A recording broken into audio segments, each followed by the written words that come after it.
This episode is brought to you by Hez Boxing Equipment, and this time I am delighted to be joined by Octagon's Will Fleury ahead of his what I'd easily say is the biggest fight of your career on December 29th at the O2 in Prague. You must be looking forward to it. Yeah, buzzing, man. Nah, like I've been waiting my whole life for an opportunity like this, so just delighted it's finally fucking happening. Absolutely. You've worked your way through the various major promotions in Europe, and now on the wrong side of 35, we'll call it, you're getting chance to have regular fights and working towards a title shot to cement your legacy, so to speak, isn't it, really? Yeah, big time. No, like look, I feel like if I'd been given this opportunity earlier in my career, I would have smashed it as well. Mm, But it's taken a long time to finally happen. But I'm just delighted it finally is happening because I feel like it's a really good fit, myself and Octagon. Like they're doing great shows.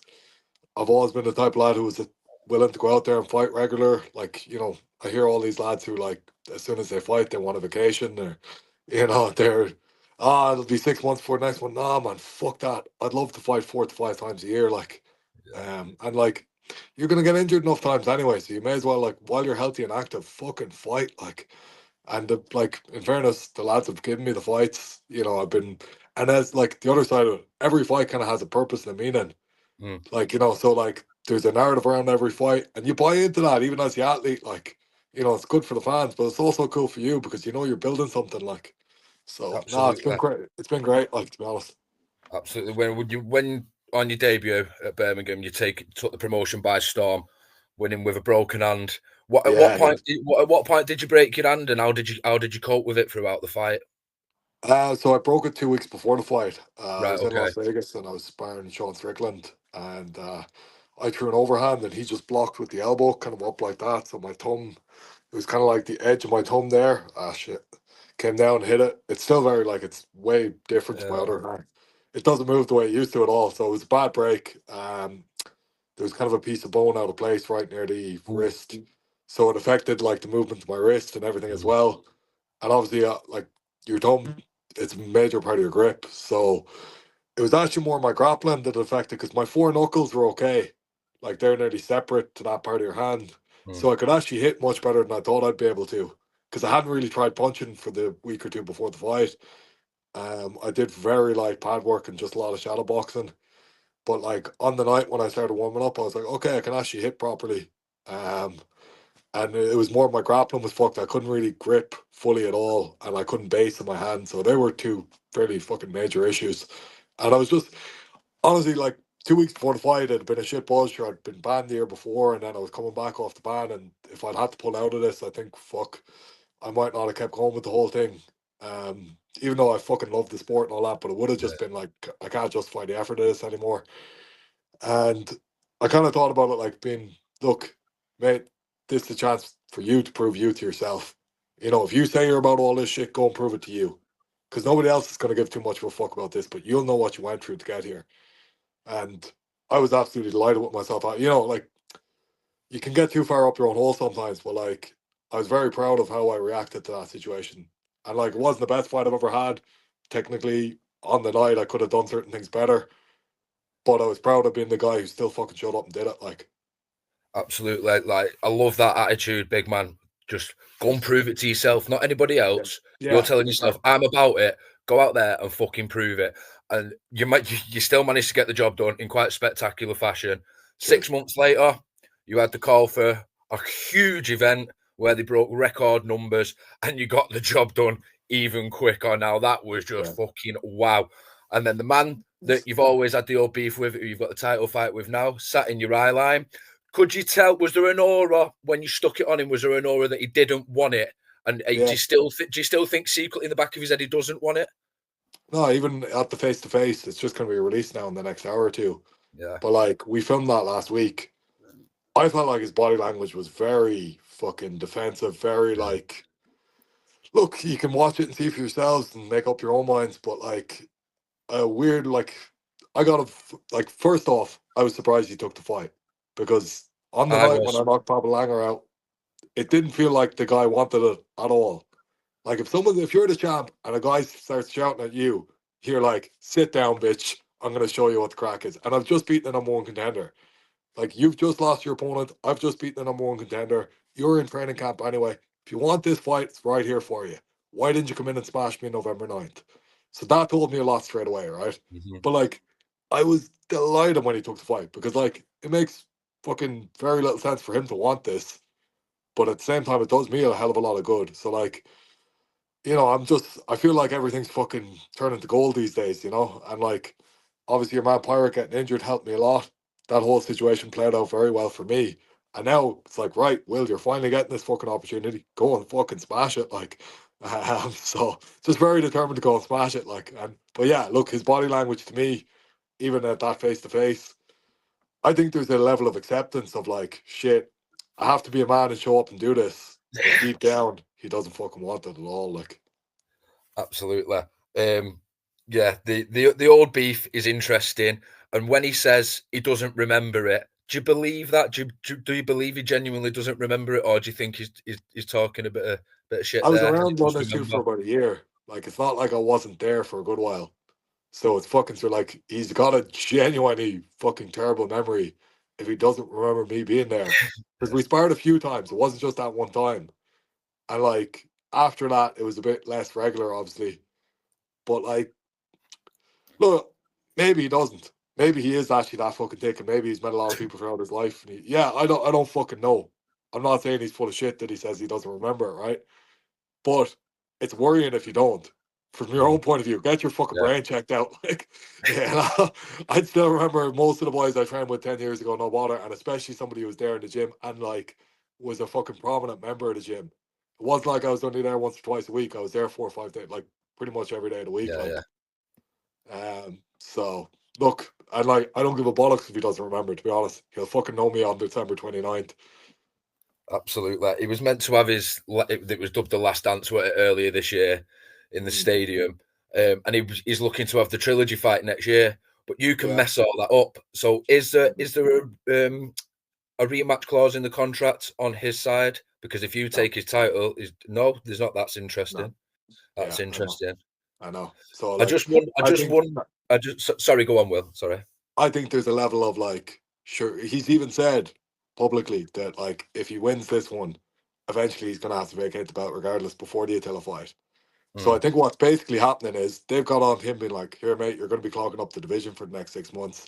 We can't really sell you and Attila as the best be the best. It just looks a bit fucking ridiculous.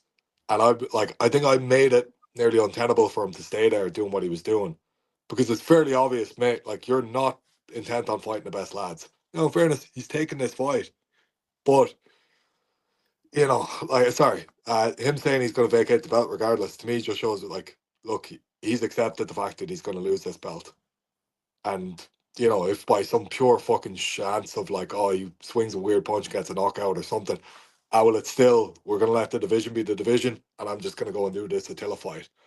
So I think the promoters got on to him. Were like, mate, you can't clog up the division, and he was like, all right, fine, I'll fight this Fleury lad, and he's accepted that he's fucking lost the belt, and now they're gonna just do the like him and Attila as like a novelty fight, like the yeah, trilogy. it's shades of John Jones situation in it a little bit.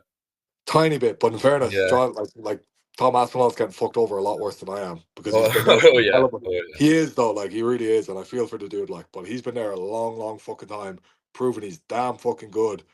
And like, I think though the one thing that I will say is like, either way, it's fucked with Jones's legacy.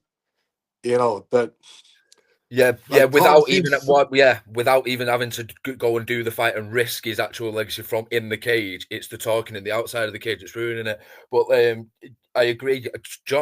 Tom's done everything, and now he's trying to having to talk himself into the fight, similar to you did. But credit to you, you have done the business just as Tom has twice this year. Can you make? Do you think you're going to make it? How confident are you of making it 3 out of 3 this year? And with Carlos, on the same date last year, he was knocked out brutally. I was there to witness it. So does lightning strike twice in the same place? I would be very disappointed if I don't knock him out in the first round. Genuinely, Okay. like, and that's not me being blustery or cocky or any of that shit. It's I see the holes. There's no reason why I shouldn't be able to hit that. There's gaps there. If I'm on my game and I'm good and fucking well prepared and relaxed on the night, and I just go like, go out there, put on any sort of decent performance, and take one of those chances, should be over. Absolutely. I can't like, and again, like, time will prove that to be right or wrong, But I'm very excited about getting in there and performing. And like, Abs- I would be if he was somebody who I really genuinely feared. Like, I want fighters who can fucking challenge me. And I'm yeah. not saying he's a shit fighter. I don't think he is. Like, as in, when I originally started watching him a lot, I thought this guy's very basic. But you look at what he can do to guys who aren't that bad, you kind of have to go, well, look, there's a skill set here. It's like Lee Chadwick. It's very easy to dismiss Lee Chadwick as a fighter, but then you see the guys he beats, and you go, fuck, this guy's got something about him. And you Yeah. watch him enter, he's awkward, he does certain things quite well that don't look amazing, but they're very fucking tough to deal with. And you have to give that a level of respect. So I think Carlos is quite similar in that way of like, doesn't look amazing, but some of the shit he does is actually quite good. Hmm. But again, I've been around for a while, man. And like you say, you're the wrong side of 35. There's a good side to that too, though. You've seen a lot of shit over the years. I've been Yeah. here the whole time. I've Yeah. been sparring with guys. I've been dealing with different styles. Like, awkward, it just takes a little bit more breaking down. And it's like, find the pattern within that, because there's always a little fucking hole on a pattern. And if you've done your work beforehand, it should be a hell of a lot easier to see it on the night. And all I have to do is go in there and feel it and see it, and then bang, and perform. Create that moment. You know. Absolutely. Absolutely. Absolutely. That moment, and that moment, let's take it back to October, that moment when you knocked Langer out in front of all those thousands of people. The crowd took to you as well. So just talk us a little bit through fight week and the how big it was, everything, the show, everything around it, because I didn't get to experience it. So just it tell us a little was bit about it. it was very different, as in, like, genuinely wasn't like nervous really at all or any of that. Like, it was just kind of like enjoying the buzz of it all. Hmm. And please God, Prague goes the same way. Because like, it just felt like, cool, this is like the wall of what you've worked for. You've put on Like all you're this meant effort to over the be years. there. Yeah. And it was kind of like, even like, I noticed in the corner going out, like, well, as we were about to do the walk, I turned around, the two boys, like Tommy and Arius, like, and there was Dara Kelly, but he was a lot more chill. But two of the boys were shitting it. And I was just like, lads, relax. I'm going to knock the fuck out of this, lad. It'll be grand. And like, there was this sense of like, sure, I know what this is. I know who I am. And all this is performing in front of a few more fucking people than Hmm. usual. And even that was like, you work for that. That's the fucking buzz. That's why you do all this shit. So walking out, like, it was class because there was two seat, like, there was the tier, the main fucking stand, and then there was a tier above that. So like, as I got a little bit further out, I could see the tier above and the amount of crowd there, and I was like, "Fuck, this is like, it's Yeah. kind of like that Coliseum buzz." Yeah. So I did get a massive buzz walking out, but then I've said this before, like in other interviews, when you get into the cage, you're like a good bit away from the crowd, and it's fucking cold because it's all outdoor. Like, it's Yeah. covered, but it's outdoor. So like, you're waiting a good while for your man to walk out. And I was just like, all right, I better actually warm back up again physically. Like, so I had to start doing some pretty intense shadow boxing in the cage just to stay fucking warm.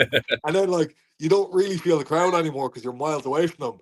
So it was like you're just some fucking randomer standing in the middle of this like massive buzz that everyone's watching. Like, um, but no, it was class, like the whole event, and even Jesus, like, later that night, like that halftime show, and I was a bit gutted that they put me so early on the card because there was probably about 40,000 there when I like knocked Langer out, and I think that was the moment of the night. Like, objectively, if you look at it Yeah. all, that was by far the smoothest, cleanest performance at night. I'm kind of gutted they didn't give me the performance of the night, to be honest. But like, yeah, I like bit gutted I didn't get on the main card, and like I felt like watching the boys walk out. It's like, I'm the fucking fighter who should be here. And I'm like, there's a little bit of like bitterness nearly to that. I was like, fuck you. This was my chance in the stadium. And you didn't even put me on the top of the fucking card, even though I'm clearly the guy that should be. So in a way, I have to go out in Prague and kind of prove that and be like, here, fuck you, I'm that guy. Because like, we're going to be Absolutely. co-main event, and the main event, in fairness, the class main event, it's the number one, number two pound for pound boys, and like they're both legit as fuck fighters. Yeah. Rash, Yeah. Yeah. Yeah. it's a That great fight, that that one. one. So like, fair enough. But next year it's gonna be Will fucking Fleury headline that card, and Well, whatever fucking stadium this you is go it. to next. This is it, big man. I wanted to ask this now. You made your debut in the UK, and they've held back. They've refrained from announcing any more shows.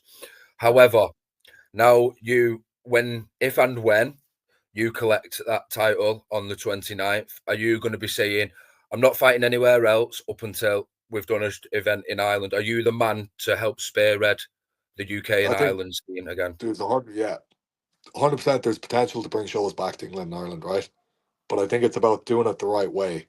Hmm. So like, I don't think it'll be the start of next year. I don't think in early 2025 we're going to be doing an Irish card. But I think long term there's undeniable potential for an Irish card there. Mm. Now, coming back to like the UK, I think you need a few. Like, look, you've Sam Creasy as the champion.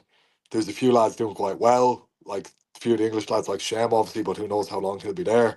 Yeah. Like, you've got like a lot of legit as fuck fighters, and I think that's Mhm. really the problem because I think most of the UK Ireland guys are going to beat most of the Czech and Central European lads. But if that's the case, you need an audience in England and Ireland. They're going to fucking buy into it. Yeah. And right now, I don't know if that is the case. So, like, promotionally, and they're class at this, but like, if they want to reinvest in that market, then there's an opportunity there. Hmm. I think Ireland is a different thing to England a little bit. And like, I'm going to be a champion soon. There's definitely potential to bring a card to Dublin. Now, there are obstacles there as well because Dublin is expensive as fuck Mm, yeah. and it's hard. But like, one thing that's fucking amazing about Irish people, and even like Karlos in the interview says this as well. He's like, they are the best fans in the world. And he was like, I hope the Czech fans get behind me the same way the Irish fans will get behind you. Once somebody starts doing well in Ireland, mate, we're fucking great for getting behind Oh our no. own. And even like, you look at the buzz of like things like Italia 90 and, different things throughout our history where like something good just starts to fucking happen and everybody gets in behind it. And we have a great culture that way. We're very fucking supportive of our own athletes. So like, please God, I go out there, smash this lad. Maybe like I saw your man Engizek, the German middleweight champ, Yeah, the that he was middleweight calling out champion. Carlos. Yeah, he started calling out Carlos there. And I was like, why the fuck you calling out like he was saying, oh, I want a shot at the belt? I was like, mate, he's not going to have that belt in a couple of weeks. What the fuck? So I put it up on Instagram and I was just like, yeah, if you want a shot at the belt, you can have it, but I want a shot back at yours. Like, so like, I'd fight him in Germany, no bother, and we could do that early next year. I don't want too long of a break. Like I said, man, I am the wrong side of 35 and I have a legacy to leave. So I'm excited to go out and fucking do big things like this and get bigger things done. So if I could fight him in Germany and defend my belt against him, and then long term, there's a chance like I've gone to your place, giving you a shot at my belt. You come to my place, give me a shot at your belt. So I think there'd be a chance to become a double champ maybe in Ireland. That'd be Absolutely. exciting. That was leads me on to it perfectly next. Was that a factor in signing the new deal for 2025 and it was announced Yeah, yesterday. yeah, So and what are you like with the weight? Because was you a natural middleweight anyway? Am I right in yeah. saying that? So So up what have until the so are PSL you tournament, I was a are you middleweight. still okay to make middleweight perfectly fine then, I take it, yeah. I'd need a little bit of notice right now because I'm about 103, 104 kilos walking around the place. But like, yeah, it's doable. Like, Yeah. won't be easy, but for the right thing, it's doable. So Yeah, like, absolutely, yeah. originally when this Carlos fight looked like it wasn't going to happen, I was talking to Andre and saying, look, can I do the middleweight? Can I do the game changer tournament? And he was like, well, yeah, if you can make the weight, you can do it. And I was like, yeah, I can definitely make the weight. So if they get, I was just, I was like, just let me fucking know and give me the notice.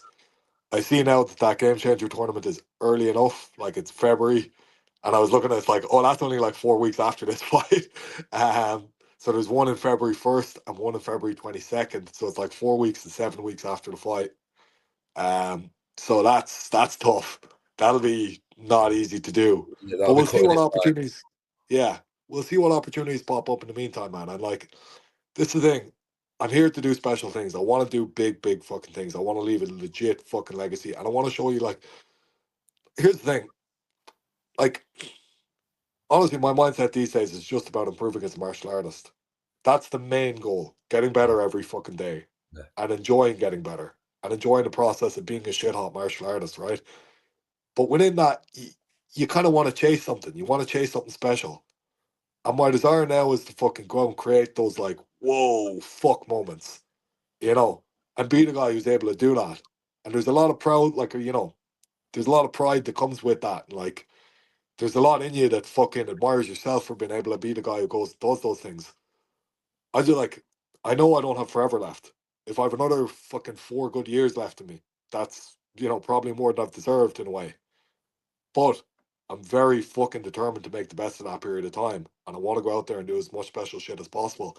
And like, you know, like all these lads who want to go off on a holiday after a fight. No, mate, I do just want to do something fucking special right after. Like after Frankfurt, I got back to the dressing room and I was like, yeah, I was like, oh, I wish that was the main event, you Mhm. know.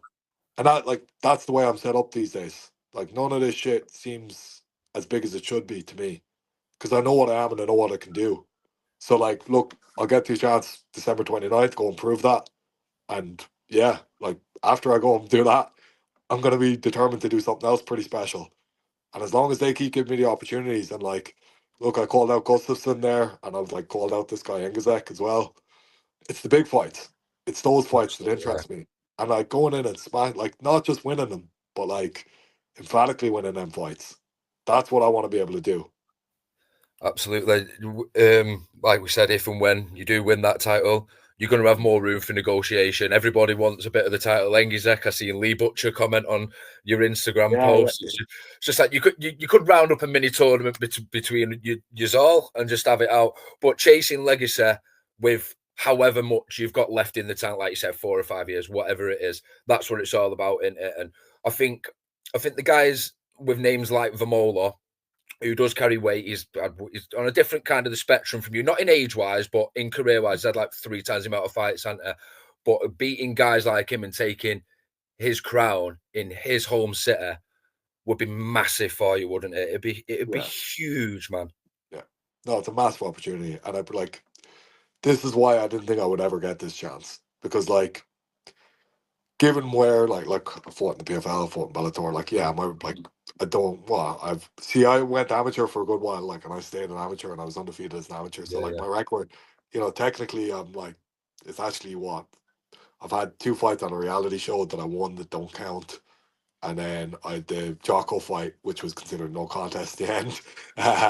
Even though I'm like, well, he was juiced, I was juiced, so you know, I still consider it a win. Like, but basically, like I think my actual record is like 22-3. But like I'm including the amateur fights in that. Like, yeah. but like you look back at fucking the old pro and you're like, well, actually, amateur was probably a fucking higher standard back then. Like even, um, but anyway, look, like it didn't make sense for him to fucking take the fight in my eyes because he had a lot to lose and not a massive amount to gain. But I think he just needs the money, you know. So thank fuck in a way, and I'm getting this chance, and I'm extremely grateful for the fact that I'm getting this chance. But with that gratitude comes a determination to go and fucking smash it. Like, Absolutely, and that determination and that hunger is from where I'm sitting. I'm not just saying this because I'm a fellow. I'm from Irish heritage, and we're from UK. We're the same shores. It's because I genuinely believe, and from what I've seen, is he's not got as much hunger inside him as you have oh yeah, for this. oh look, I he's been genuinely to the ground believe for that this. you can read a lot into it, and I've not watched the face off yet. I think once me and you have finished here, big man, Yeah, yeah. I'm gonna get my teeth into that, get myself all Yeah, same excited. myself. Actually, I'm excited to go see it because, like, you forget little bits, like, because I remember some of the shit talk, but then I was like, ah, that was a half an hour long, and I forgot most of it. Yeah, Like, yeah. But it's going to be my third time in Prague. I love it out there. It's yeah, a great fighting city. So I'll be there at the pre-fight press conference. I'll grab a word with you there, and I'll be there on fight night to yeah, support Big sounds. Man. No worries. Cheers. Thank you Thanks very for much that. for your time, Appreciate Big that. Will. Thank Cheers. you for Thank taking the you. time out to speak Cheers. to me. Cheers, brother. Thanks. Cheers, man. Take care of yourself. You too.